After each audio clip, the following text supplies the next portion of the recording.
সময় কখনো থেমে থাকে না।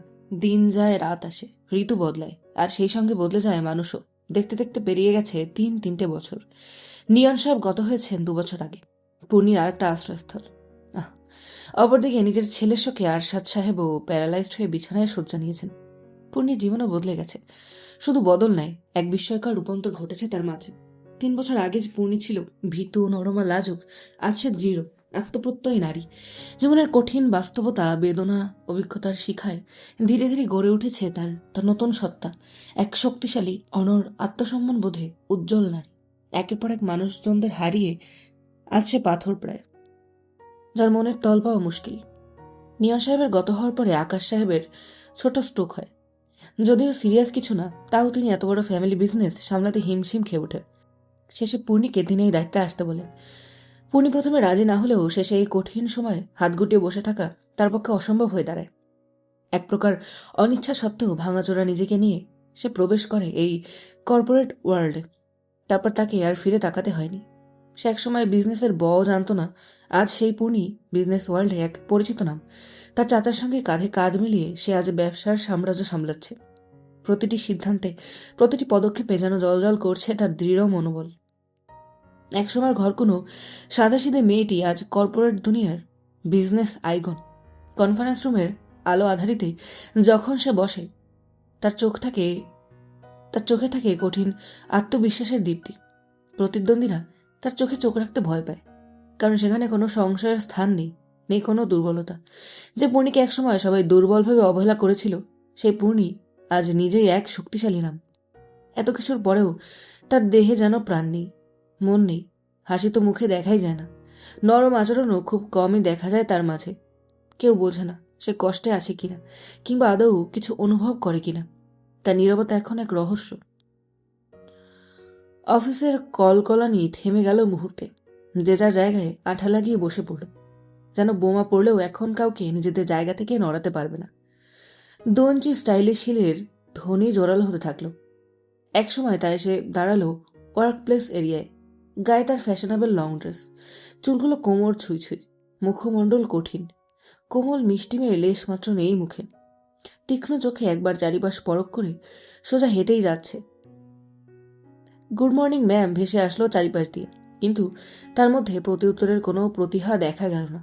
শুধু হালকা মাথা নেড়ে কনফারেন্স রুমের দিকে পা বাড়ালো। কনফারেন্স রুমের মধ্যে বসা বিজনেস ওয়ার্ল্ডের সুনামধন্য কিছু ব্যক্তি। দরজা খোলা আওয়াজ পেতেই সবাই উঠে দাঁড়িয়ে হাসি মুখে বলল, hello Mrs Purnima, I am very happy to meet you. Thank you. এর বেশি একটি শব্দ উচ্চারণ না করে পূর্ণি নিজের জায়গায় বসল। তাকে দেখে মুগ্ধ হলো কনফারেন্স রুমে থাকা প্রতিটি ব্যক্তি, সে হোক মহিলা কিংবা পুরুষ। কি দীপ্তি তার! পূর্ণি চোখ কুঁচকে চারিপাশে তাকাতেই একটি বয়স 22-এর মেয়ে হন্তদন্ত করে এসে দরজা দিয়ে ঢুকে পূর্ণিকে দেখে ভয়ে মাথা নিচু করল। পূর্ণি নিজের হাতে টাইম দেখে সবার দিকে তাকালো। মিসেস পূর্ণিমা, আমি সত্যি আপনার সাথে দেখা করে let's get to the point Mister Ashis. গলায় কি কাঠিন্য! কনফারেন্সে উপস্থিত সবাই বুঝলেন, আর যাই হোক, প্রশংসা এই নারীটিকে তারা আয়ত্তে আনতে পারবে না। হন্তদন্ত করে আসা মেয়েটাকে এবার আরও নার্ভাস দেখালো। সে একবার পূর্ণির মুখের দিকে তাকালো। তার আসতে দেরি হয়েছে আজ। সে জানে পূর্ণি এখন তাকে কিচ্ছুটি বলবে না, তবে পরে অবশ্য তাকে বকবে। কিন্তু এখন তার ভয় অন্য জায়গায়। আগেরবার বিজনেস ডিলের সময় অতিরিক্ত প্রশংসা করার কারণে পূর্ণি ডিলটা ক্যান্সেল করে দিয়েছিল মুখের উপর। এইবারও না এমন কিছু করেছে। তার হঠাৎই ধ্যান ভাঙল পূর্ণির ডাকে। ঐশী সব বুঝিয়ে দিয়েছো ওদের? Yes ma'am. পূর্ণি নিজের কপালের উপর থেকে একগাছি চুল পিছনে ঠেলে বলল, আপনাদেরকে আমার ম্যানেজার যা বলছে তাই ফাইনাল মিস্টার আশিস। আমি এর বেশি এক পয়সা ইনভেস্ট করব না। বিচলিত দেখালো কনফারেন্স রুমে বসা কিছু ব্যক্তিকে। আর কিছু ব্যক্তি চুপচাপ, যেন তারা জানেন এমনই কিছু হতো। কিন্তু মিসেস পূর্ণিমা, আমাদের ব্র্যান্ডের ইমেজ, আমাদের গ্রোথ। শুনুন, আমি ব্যবসা করি আবেগ দিয়ে নয়, বাস্তবতা দিয়ে।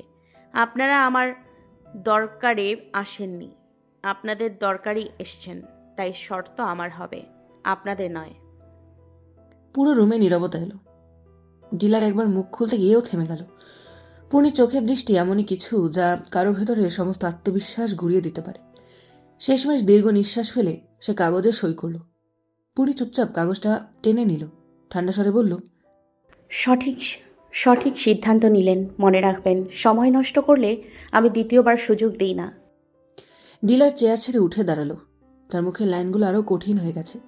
রুমের দরজা খুলে চলে গেল বাইরে। রুমের দরজা খুলে গেলে বাইরের আলো এসে পড়ল পূর্ণির মুখে। ঠান্ডা কঠোর শাসকের মতো সে তার নতুন বিজয়কে গ্রহণ করল।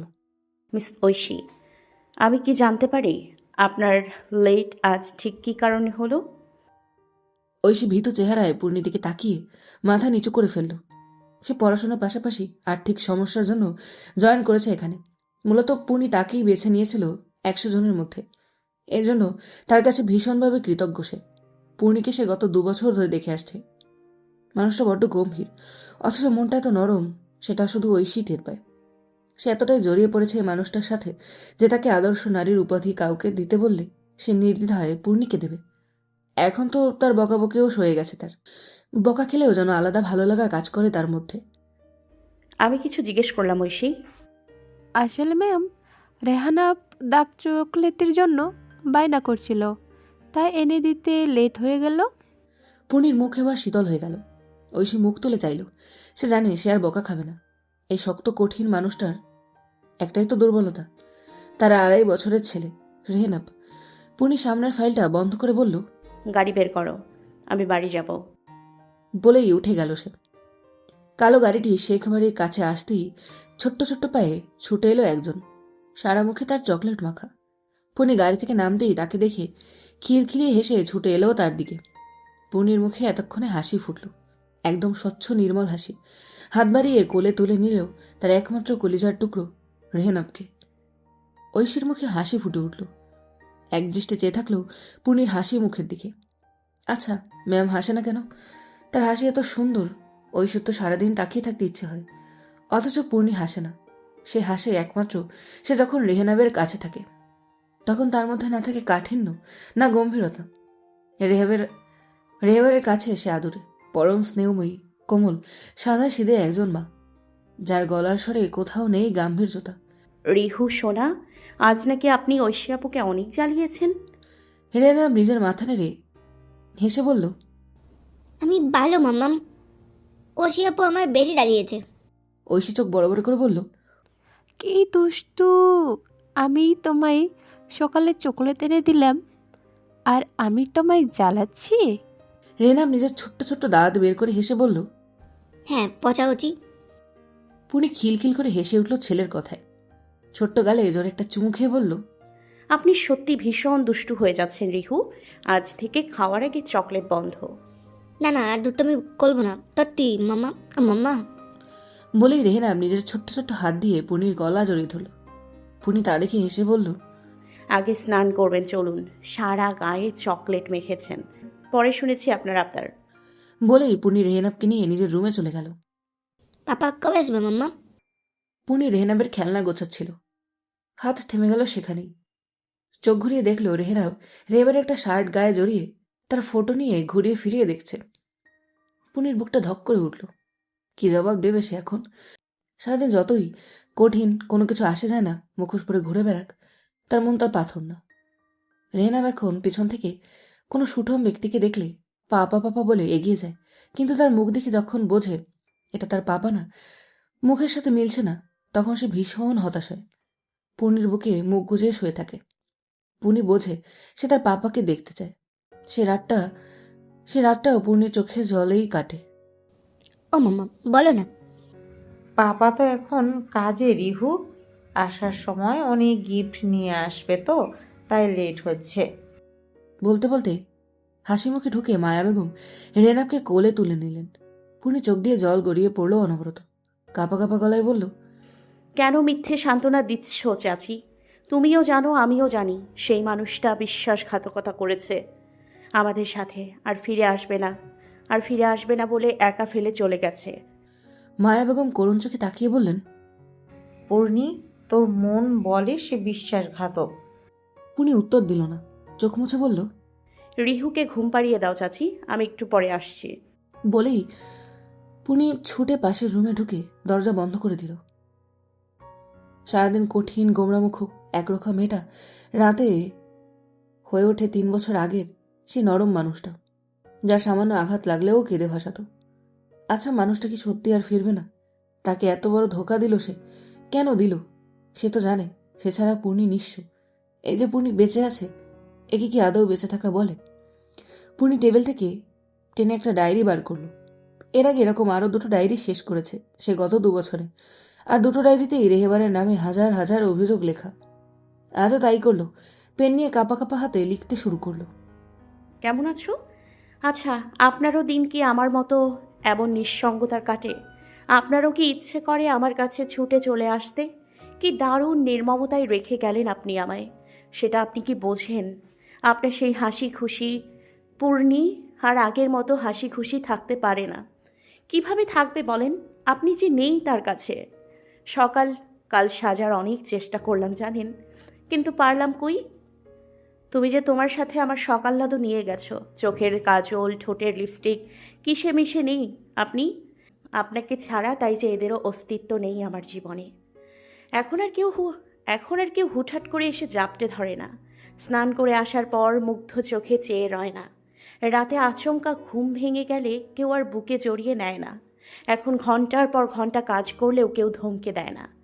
রাতে কেউ আর আমায় নিয়ে চাঁদের সাথে তুলনায় বসে না। সারাদিন নিজেকে ব্যস্ত রাখলেও বেহায়া মন রাতে আমার থেকে সব শোধ তোলে। কত শত রাত আমি ঘুমাই না জানেন? ভীষণ খুব কষ্ট হয়, দম বন্ধ হয়ে আসে। আপনি হীনা যেখানে আমার একদিনও কল্পনাতীত ছিল, সেখানে কি দারুণভাবে আমি আপনাকে ছাড়া নিজের জীবনের 3টা বসন্ত পার করে ফেললাম। আমি দীর্ঘ সময় চেয়ে রই আপনার ছবির পানে। সময়ের হিসেব দিতে পারবো না, এইসবে এখনো বড্ড কাঁচা আমি। তবে যতক্ষণ না আমার অশান্ত মন শান্ত হয়, থরথর করে কাঁপতে থাকা হাত নিয়ন্ত্রণে আসে, ততক্ষণ দেখে যাই। আমার আর বাঁচতে ইচ্ছে করে না জানেন। দুনিয়ার সব রং ফিকে লাগে, কোনো কিছুর চাকচিক্যেই আর টানে না আমায়। শুধু মনে হয় সব কিছু ছেড়ে চলে যাই আপনার কাছে, গিয়ে ঝাঁপিয়ে পড়ি বুকে, এতদিনের জমানো সমস্ত অভিযোগ করি। আমায় একা করে চলে যাওয়ার অভিযোগ, তোমায় ভালোবাসতাম, ভালোবাসা না ফিরিয়ে দিতে পারার অভিযোগ, আরও অনেক অভিযোগ। কিন্তু পারি না জানেন। আপনাকে দেখি না বহুদিন, আবদার করি না আর এখন। রাতে দুঃস্বপ্নে ঘুম ভাঙার পর আমি যখন ধরপড়িয়ে উঠে বসে আপনায় খুঁজি, ধীরে ধীরে তখন তীব্রভাবে উপলব্ধি হয় আপনি নেই, কোথাও নেই।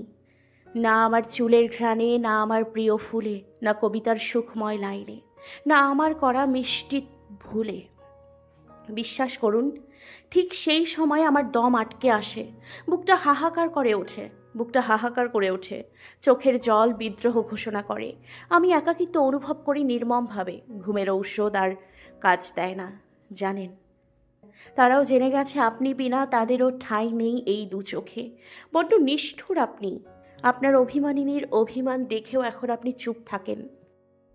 লেখা শেষে ডায়েরি ধরে পুনি হাউমাউ করে কেঁদে উঠল। রেহনাম না থাকলে সে সত্যি আর বাঁচতে চেষ্টা করতো না। এত কষ্ট বুকে নিয়ে বেঁচে থাকা যায়? শুধু সেই জানে প্রত্যেকটা দিন তার কেমন কাটে। দম বন্ধ হয়ে আসে তার রাতে, কাঁদতে কাঁদতে নিঃশ্বাস আটকে যায়। তার এত কষ্ট কি মানুষটা বুঝতে পারে না? পাক্কা 1 ঘন্টা চোখের জল ফেলার পর পাশে রাখা তার ফোনে একটা নাম জলজল করে উঠল। পূর্ণি চোখের জল মুছে ফোনটা হাতে তুলে বিড়বিড় করে বলল, আশরাফ সাহেব। ভগ্ন পথের পাশে এক অনিশ্চিত আলোর রেখা। সে দিনটা ছিল ধূসর, বিষণ্ণতা যেন বাতাসের প্রতিটি কণায় মিশেছিল। পুনির পৃথিবী সেদিন ভেঙে গিয়েছিল রেহেবারের রক্তাক্ত শরীরের সাথে। রাস্তার ধারে নিঃসঙ্গ এক অস্তিত্ব হয়ে দাঁড়িয়ে সে শুধু কাঁদছিল নিঃশব্দে। চোখের সামনে ভালোবাসার মানুষটার মৃত্যুর দিকে এগিয়ে যাচ্ছিল। আর সে কিছুই করতে পারছিল না। একসময় যখন সব আশাই ক্ষীণ হয়ে এলো, ঠিক তখনই ধুলোমাখা পথ ধরে এগিয়ে আসছিল আশরাফ। বিজনেসের কাজ শেষে ফিরছিল সে, কিন্তু চলার পথে হঠাৎই থমকে দাঁড়ালো। পূর্ণিকে দেখে তার ভ্রু কুঁচকে উঠল। এই মেয়েটাকে সে চেনে, অথচ আজ যেন চিনতে পারছিল না। এমন ভগ্ন, এমন দিশেহারা পূর্ণিকে সে কখনো দেখেনি। পা দুটো যেন নিজে থেকেই তার দিকে এগিয়ে গিয়েছিল। উৎকণ্ঠা নিয়ে নিজেই প্রশ্ন করেছিল, পূর্ণিমা, কি হয়েছে? আর রেহবারি বা কোথায়? পুনি কিছুক্ষণ কথা বলতে পারেনি। গলার কাছে এসে আটকে গিয়েছিল সব শব্দ। তারপর ধীরে ধীরে ভাঙা কণ্ঠে বলে গেল সব, রেহবারের দুর্ঘটনা, তার প্রাণপণ লড়াই, নিজের অসহায়তা। আশরাফ শুনছিল আর বুঝছিল। সে সেদিন কিছুই বলেনি, শুধু পাশে দাঁড়িয়েছিল। কিন্তু সেই পাশে দাঁড়ানোই হয়ে উঠেছিল পূর্ণির একমাত্র ভরসা। 3 বছর পর সময় গড়িয়ে গেছে। 3টে বছর যেন এক অনন্ত পথ চলা। রেহেবারকে ফিরে পাওয়ার সংগ্রাম, নিজের জায়গা গড়ার লড়াই। পূর্ণির জীবন এক মুহূর্তের জন্য স্থির ছিল না। কিন্তু এই পথে এক ছায়ার মতো পাশে ছিল আশরাফ। যেখানে পূর্ণি দ্বিধায় পড়েছে, আশরাফ তার হাত ধরে পথ দেখিয়েছে। যখন রেহেবারের খোঁজ করা ছিল কঠিন, আশরাফ তখন নির্ভরতার মতো পাশে এসে দাঁড়িয়েছে। বিজনেসের পথে যখন পূর্ণি অচেনা জগতে নিজেকে হারিয়ে ফেলেছিল, তখন আশরাফই ছিল তার নেপথ্যের শক্তি। প্রথম প্রথম পূর্ণির মনে সংকট ছিল। এমন একটা সম্পর্ক যেখানে কেউ কিছু প্রত্যাশা করে না, সেটা মেনে নিতে সময় লেগেছিল তার। কিন্তু আশরাফ কখনোই কিছু দাবি করেনি, কখনোই কোনো অবাঞ্ছিত অধিকার দেখায়নি। পূর্ণি সাহায্য নিতে না চাইলেও বিনা স্বার্থে পেছন থেকেই সাহায্য করেছে তাকে। পূর্ণি এরপরও আর তাকে কিছু বলতে পারেনি। যতই হোক, খারাপ সময় সে পাশে ছিল। এটাই পূর্ণির সবচেয়ে ভালো লেগেছে। আশরাফের হৃদয়ে যদি কোনো প্রেমও থেকে থাকে, সেটা কখনো প্রকাশ করেনি। তার ভালোবাসা যদি থেকেও থাকে, তবে সেটি ছিল এক নিঃশব্দ সৌরভের মতো, যা পূর্ণির জীবনে ছড়িয়েছে স্নিগ্ধতা, কিন্তু কখনোই দাবির ভাষা পায়নি। আশরাফ সবই দেখেছে, তার চিৎকার করে কান্না, প্যানিক অ্যাটাক, একার সংগ্রাম, সবটুকুতেই তাকে দূর থেকে ভরসা দিয়ে গেছে। প্রথমে সে নিজেও ভীষণ সংকোচ করেছিল, নিজের বাবার এরূপ কাজে, নিজের পূর্ব স্বীকারোক্তিতে। তবে পূর্ণির এরূপ অবস্থায় সে হাজার চেয়েও সাহায্য না করে থাকতে পারেনি। তখন থেকে আজ পর্যন্ত সে যা যতটুকু করে এসেছে, সবটুকুই নিঃস্বার্থভাবে। পূর্ণিমা, পরশু কিন্তু লাস্ট দিন। আমাদের প্রজেক্টটা হাত ছাড়া করা ঠিক হবে না। আশরাফের কথায় পূর্ণি চোখের জল হাতের উল্টো পিঠ দিয়ে মুছে নিজেকে স্বাভাবিক করে অবাক হয়ে বলল, কোন প্রজেক্টটা? যেটা নিয়ে গত পরশু আমাদের কনফারেন্স হলো। পূর্ণি এবার মাথায় জোর দিতেই চমকে উঠে বলল, না না না, দরকার পড়লে ওই প্রজেক্ট ক্যান্সেল করব আমি। ওই অভিশপ্ত জায়গায় আমি আর যেতে চাই না। রেহনাফকে নিয়ে তো নাই। আশরাফ ওপাশ থেকে দীর্ঘশ্বাস ফেলে বলল, পূর্ণিমা, ওইটা একটা অ্যাক্সিডেন্ট ছিল। তুমি যত ওইটা নিয়ে পড়ে থাকবে, ততই সামনে এগোতে বাধা পাবে। আর রেহবারের জন্য তো আমি আছি। প্লিজ পূর্ণিমা, এই ডিলটা ইম্পর্ট্যান্ট। শেষ কথাটা করুণ শোনালো আশরাফের। 3 বছরে তাদের সম্পর্কটা কিছুটা সহজ হয়ে আপনি সম্বোধনটা তুমিতে এসেছে।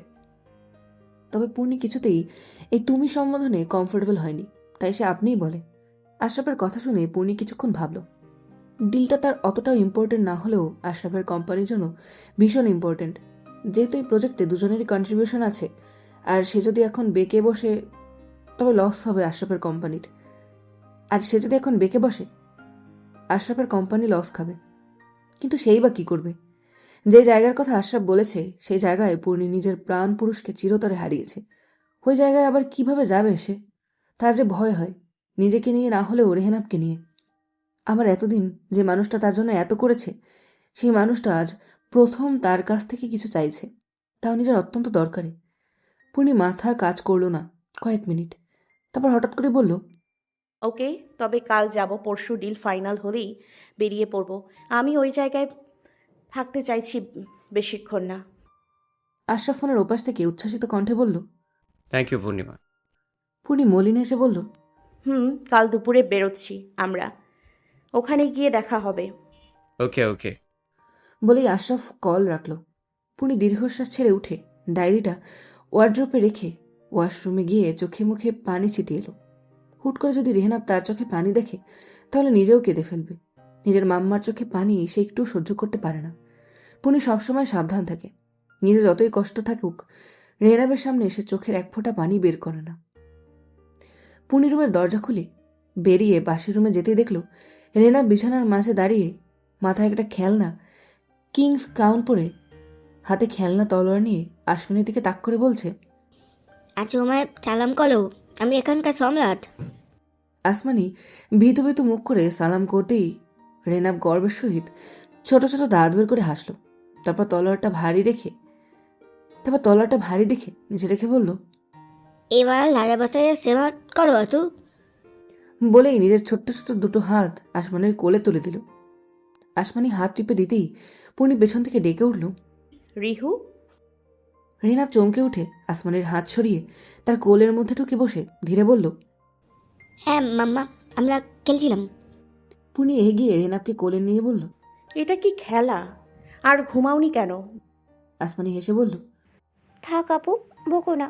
আসলে তোমায় ছাড়া ঘুমাতে চাইছে না, তাই মা আমায় পাঠালো তুমি যতক্ষণ না আসো ওর কাছে থাকার জন্য। পূর্ণি মৃদু হেসে বলল। ধন্যবাদ আশু। আরে ধন্যবাদ কিসের?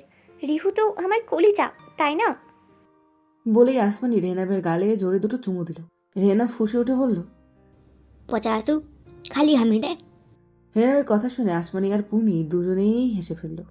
আসমানি টুকটাক কথা বলে বেরিয়ে যেতেই পূর্ণি দরজা দিয়ে রেহনাবকে কোলের মধ্যেই পিঠ চাপড়ে চাপড়ে গুনগুন করতে করতে গান গাইয়ে ঘুম পাড়াতে লাগলো।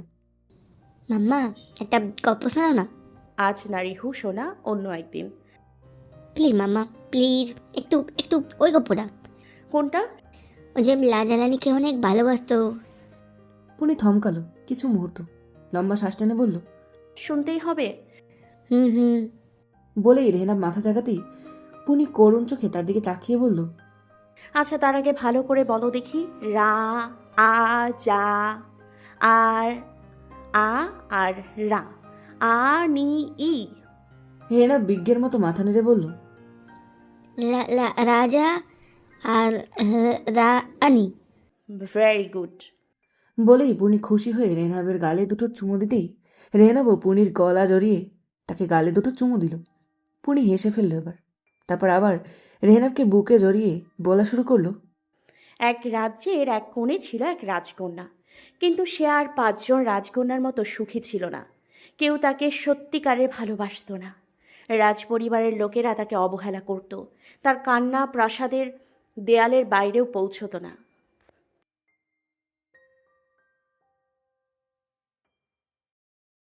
তারপর তারপর তারপর কেটে গেল অনেক কটা বছর। রাজা রানী কেউই কাউকে দেখল না, কিন্তু হঠাৎ করেই ভাগ্যের ফেরে রাজা রানীর আবার দেখা হলো এক দরবারে। রাজা রানীকে চিনতে না পারলেও রানী ঠিকই চিনতে পারল রাজাকে।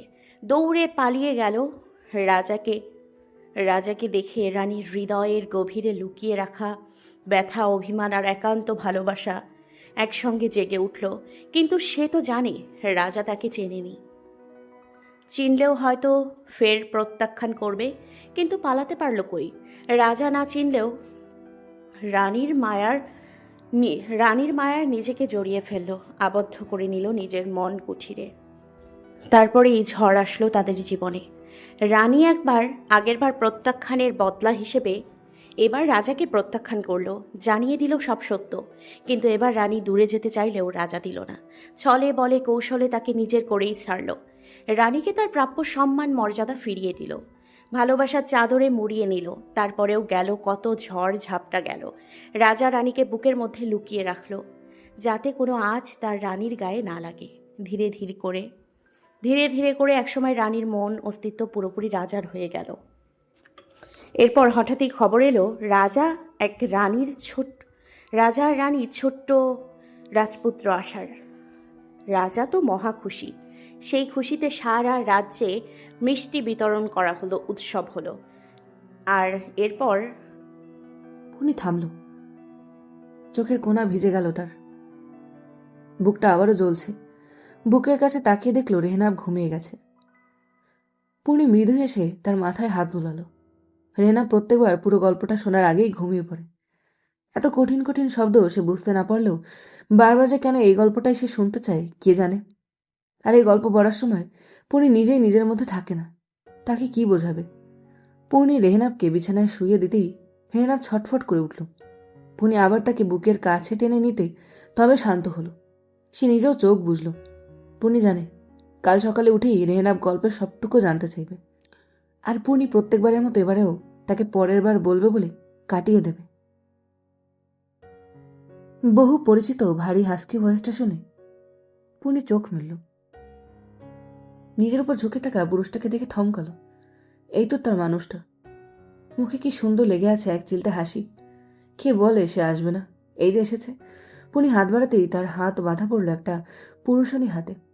বার কয়েক পুরুষালী ঠোঁটটা ছুঁয়ে গেল তার হাত। পরপরই ঠোঁটের ছোঁয়া এসে লাগলো কপালে, দু চোখের পাতায়, দু গালে।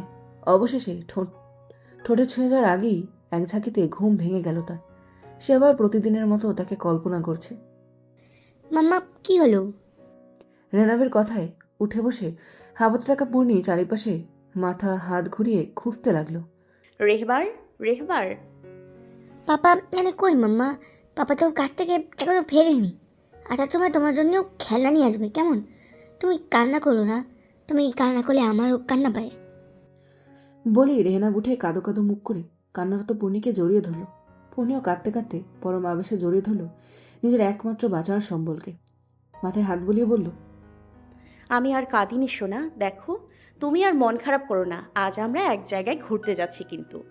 রেহেনাব মন খারাপ করে থাকলেও এবার সত্যি উচ্ছ্বসিত হয়ে বলল, সত্যি মাম্মা, ইয়ে কি মজা। পূর্ণি তা দেখে হেসে বলল। আগে যাও, ফ্রেশ হয়ে নাও।